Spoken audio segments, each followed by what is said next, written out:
Счастье потерянной жизни.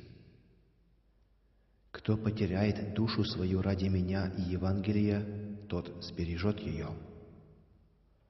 Марка 8:35. Гимн «Закат обогрелся» был написан Николаем Петровичем Храповым в Узах, в суровых условиях лагеря на Колыме.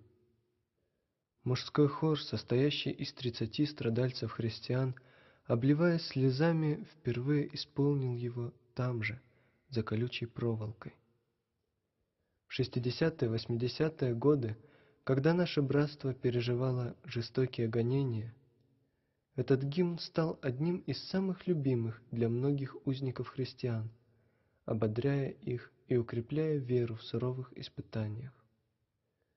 Автор гимна Николай Петрович остался верным Господу до конца своей жизни. 28 лет. Таков общий срок, который он провел в заключении. Господь призвал его к себе в 68-летнем возрасте, когда он отбывал очередной срок в лагере на Мангышлаке.